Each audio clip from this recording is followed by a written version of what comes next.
In the remote hills of eastern Kentucky, 43 miles from what would become Lexington, lies an abandoned copper mine that local authorities have kept sealed since 1847. The official records state it was closed due to structural instability, but the truth buried within those tunnels tells a far more disturbing story. Between 1792 and 1845, 3 generations of the Hartwell family extracted over £2 million of copper from these hills, making them one of the wealthiest mining families in early America. Yet by 1845, not a single living Hartwell remained to enjoy their fortune. When investigators finally entered those tunnels, what they found would challenge everything we thought we knew about the lengths a family would go to protect their secrets, and the horrifying price they were willing to pay for wealth. The Hartwell copper was so pure that it commanded premium prices in markets from Louisville to New Orleans. Yet no one could explain how a family of uneducated laborers had managed to extract such quality ore using primitive equipment. Local records show that between 1800 and 1840, the Hartwells produced copper worth what would equal millions in today's currency. But they lived like hermits, rarely venturing into town and purchasing only the most basic supplies. When officials finally investigated their operation in 1845, they found evidence of mining techniques that wouldn't be formally developed for another 50 years, and something far more disturbing, the systematic documentation of human suffering spanning 3 generations. Before we continue with the story of the Hartwell mining empire and uncover the disturbing truth that lies buried beneath Kentucky soil, I want to hear from you. Hit that subscribe button if you're ready for stories that reveal the darkest chapters of American history, and let me know in the comments what state you're listening from. I love connecting with fellow mystery enthusiasts from across the country. What makes the Hartwell case particularly chilling is that everything I'm about to tell you is documented in county records, mining surveys, and family correspondence that survived in the basement of the old Jefferson County Courthouse until 1963. When most of it was mysteriously destroyed in a fire that investigators could never fully explain. The few documents that survived that fire were transferred to federal custody under circumstances so secretive that even the county clerk who handled the transfer was never told where they were taken. The year 1792 marked Kentucky's admission to the Union as the 15th state, and with it came a flood of settlers eager to claim their piece of the American frontier. The Cumberland Gap had become a highway for families fleeing the crowded conditions and economic limitations of the eastern seaboard, all chasing the promise of land, opportunity, and the kind of prosperity that seemed impossible in the established colonies. Among these pioneers were the Hartwell brothers, Caleb, aged 34, Silas, 32, and young Jeremiah, barely 25.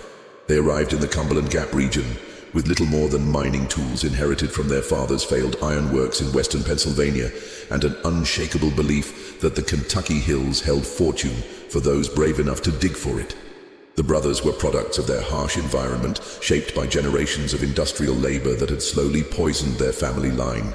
Their father, Tobias Hartwell, had spent his life clawing copper and iron from Pennsylvania mountainsides, breathing metal dust until it blackened his lungs and claimed his life at 43.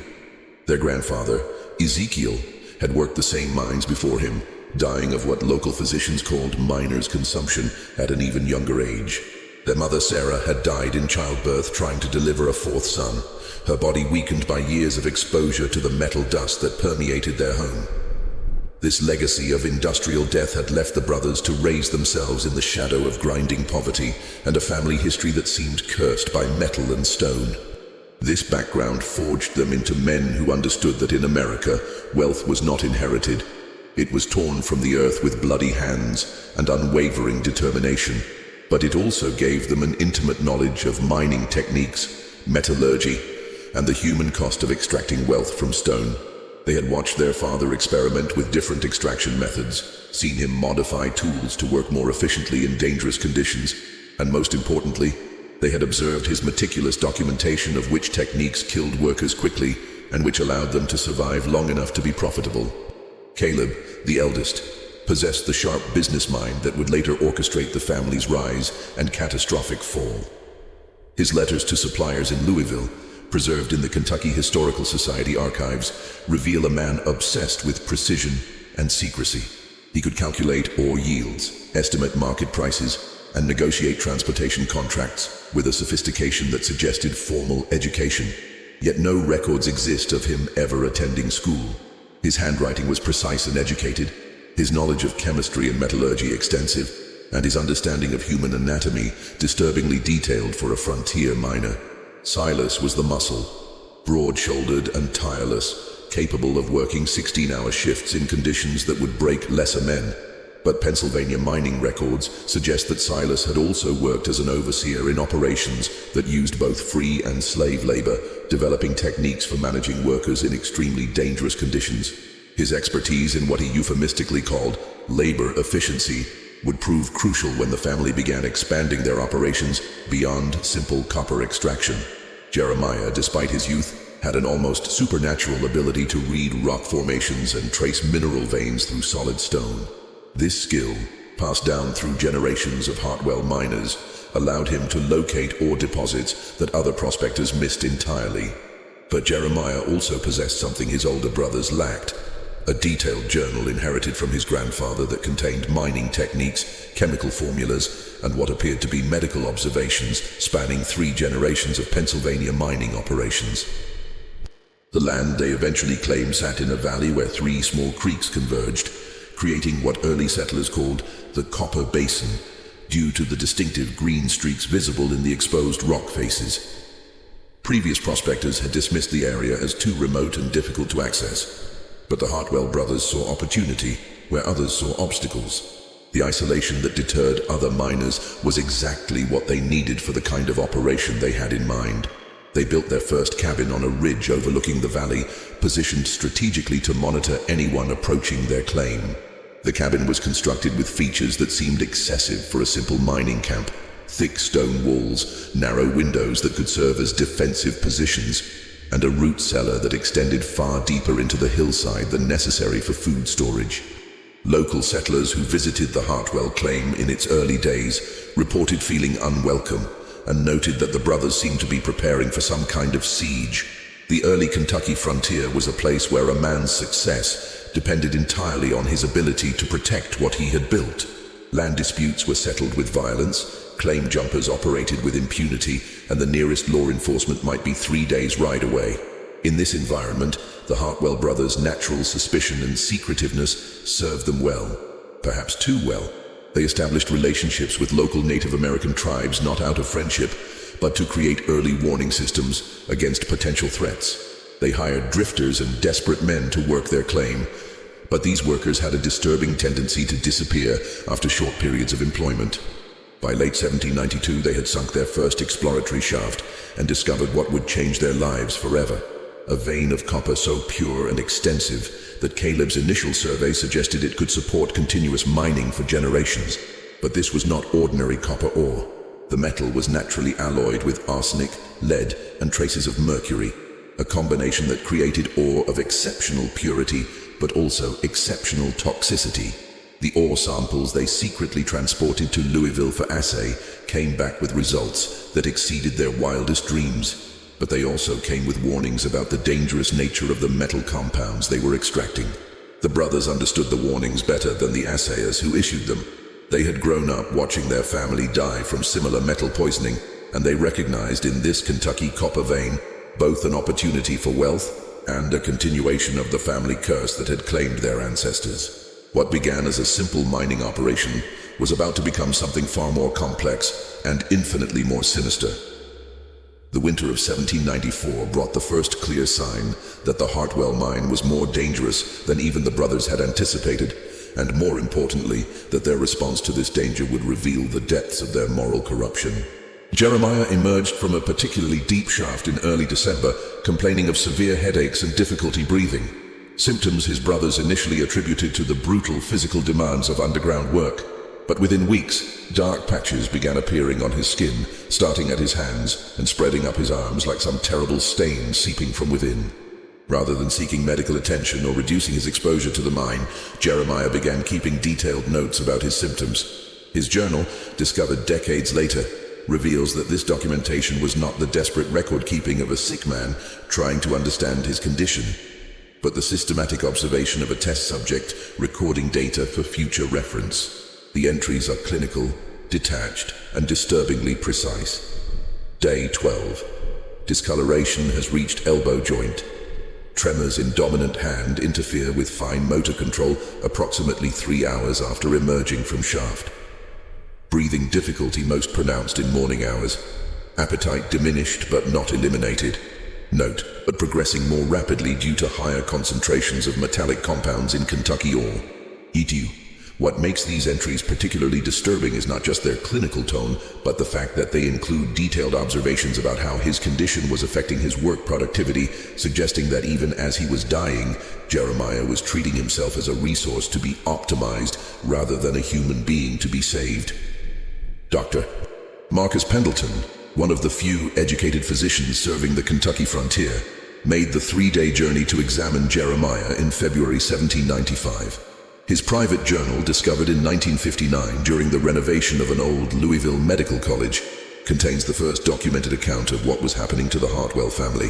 The youngest brother presents with symptoms I have observed only in those who work closely with certain metals and chemical compounds. His skin bears a distinctive blue-green discoloration that appears to originate from his hands and spreads inward. More concerning are the tremors in his extremities and the apparent confusion that seems to cloud his judgment. When I inquired about their mining practices, the brothers became evasive and hostile. The eldest, Caleb, demonstrated knowledge of metallurgy and human anatomy that exceeded my own, asking detailed questions about the progression of metal poisoning that suggested he had observed such cases extensively. I suspect they are extracting something far more dangerous than simple copper, and more troubling still, I believe they understand the risks better than they admit. Dr. Pendleton's examination revealed something that would haunt him for the rest of his life. Jeremiah's condition was not random or accidental. It showed clear signs of systematic exposure to toxic compounds over an extended period. The pattern of poisoning suggested that someone with considerable knowledge of metallurgy and medicine had been carefully controlling his exposure to maximize the effects while keeping him alive long enough to document the progression. But Dr. Pendleton's warnings and offers of treatment were not just ignored. They were met with what he described as aggressive hostility from all 3 brothers. Caleb, in particular, seemed more interested in questioning the doctor about the medical details of metal poisoning than in seeking treatment for his dying brother. The conversation, as recorded in Pendleton's journal, revealed a disturbing truth about the family's priorities. When I offered to take the young man to Louisville for treatment, the eldest brother became agitated and demanded to know what such treatment would entail. His questions were extraordinarily detailed. He wanted to know how long recovery would take, what medicines would be used, and most disturbingly, whether the effects of metal poisoning could be reversed or were permanent. When I suggested that permanent damage was likely given the advanced state of the condition, he seemed pleased rather than distressed. It was then I realized that this family was not seeking to cure the poisoning. They were studying it. The mine was producing copper at an extraordinary rate, and the brothers were accumulating wealth faster than they had ever imagined possible. But more importantly, they were accumulating knowledge about the effects of systematic metal poisoning that they believed would prove far more valuable than any amount of copper. Jeremiah's condition was not an unfortunate side effect of their mining operation. It was part of a deliberate experiment. What none of the outside observers understood was that their copper vein contained arsenic and mercury in concentrations that made every day spent in those tunnels equivalent to a controlled poisoning experiment. The brothers had recognized this immediately, and rather than taking precautions to protect themselves, they had designed their mining operation specifically to study the effects of long-term exposure to these compounds. Every shift in the mine was carefully timed and documented. Every meal was measured for its ability to counteract or enhance the absorption of metals, and every symptom was recorded with scientific precision. The first death came in spring 1796, when Jeremiah collapsed while working the deepest part of the mine. His brothers found him convulsing violently. His lips and fingernails turned a distinctive blue-black color that they had seen before in their father's final days. But rather than rushing to help him or seeking medical attention, they spent precious minutes documenting his final symptoms before attempting any aid. Jeremiah's death was not a tragic accident. It was the successful completion of the first phase of what would become a multi-generational experiment in human toxicology. His final words, recorded in Caleb's journal, were not pleas for help or expressions of regret, but clinical observations. Vision narrowing from periphery inward, metallic taste intensifying. Muscle control failing in predictable sequence. Cognitive function remains clear despite physical deterioration. Recommend reduced exposure intervals for future subjects to extend observation period. They buried him in an unmarked grave on the ridge above their claim, but not before conducting what they euphemistically called a final examination. Caleb's medical knowledge, acquired through years of observing industrial poisoning cases in Pennsylvania, allowed him to perform a crude autopsy that revealed the extent of metal accumulation in Jeremiah's organs. His notes from this examination, found decades later, show the cold precision of a researcher rather than the grief of a brother. Subject expired after 127 days of controlled exposure. Liver shows extensive copper deposits consistent with predicted accumulation rates. Bone tissue displays characteristic lead staining throughout skeleton. Brain tissue examination limited by available tools, but visible mercury deposits in cerebral cortex explain observed neurological symptoms. Recommend extending exposure period for future subjects to better document progression patterns. By 1797, both surviving brothers were showing symptoms similar to Jeremiah's, but they had also made another discovery that would seal their family's fate and transform their mining operation into something far more sinister. In exploring new tunnels after Jeremiah's death, they had found evidence of what appeared to be prehistoric mining operations.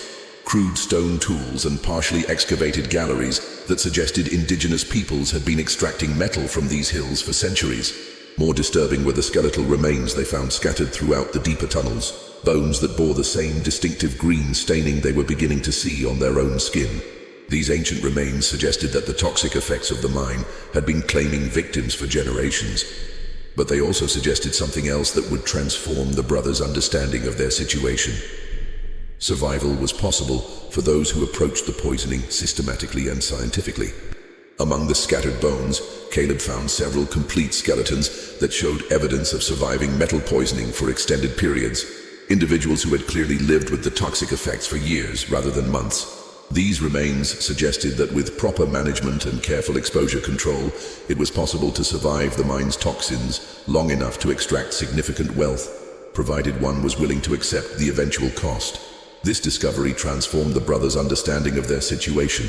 They were not simply dying from an industrial accident. They were participants in a natural selection process that had been ongoing for centuries. Those who could manage the poisoning systematically would survive long enough to profit.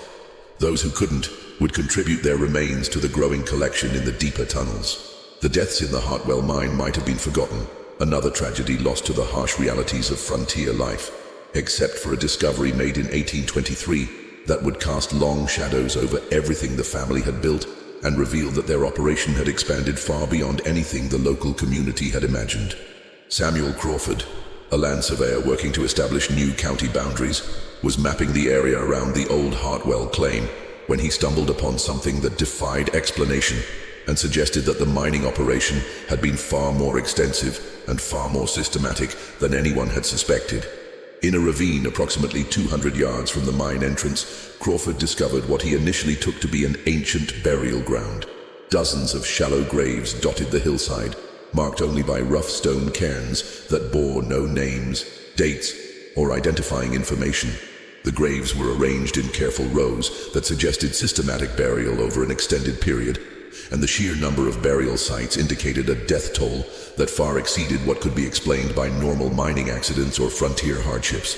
But when Crawford and his survey team began excavating to determine if the graves predated European settlement, a crucial factor in establishing land ownership rights, they made a horrifying discovery that would haunt the region for decades.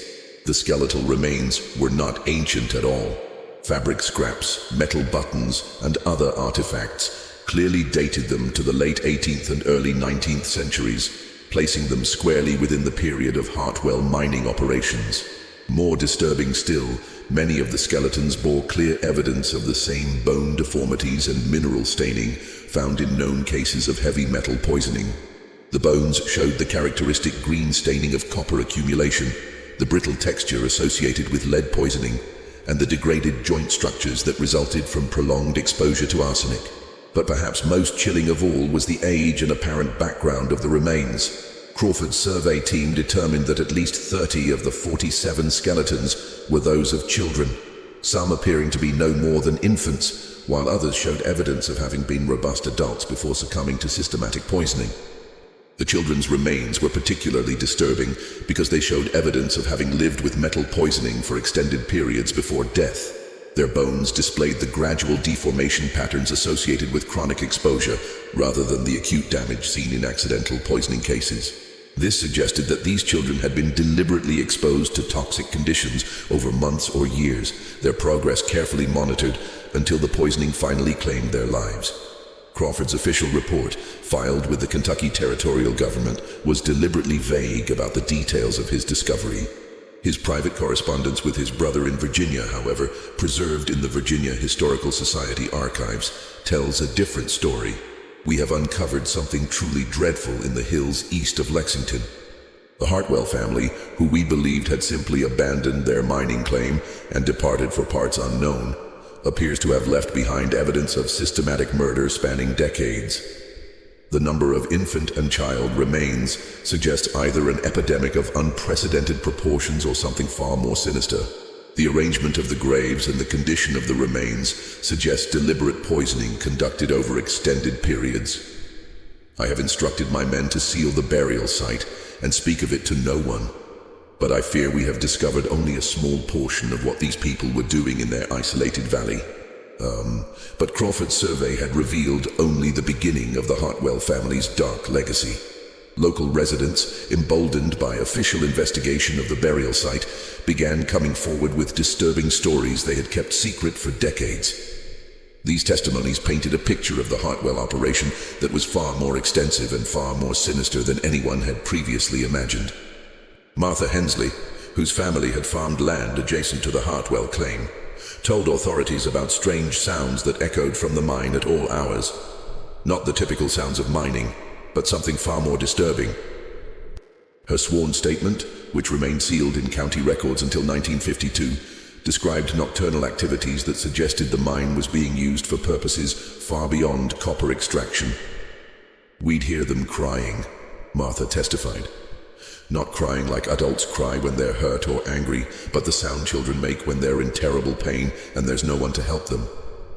It would go on for hours, echoing up from deep in the earth like voices from hell itself. My husband William went to investigate once in 1802, but old Caleb met him at the mine entrance with a rifle and told him the sounds were just equipment settling in the tunnels. But we knew different. Equipment doesn't cry for its mother, and it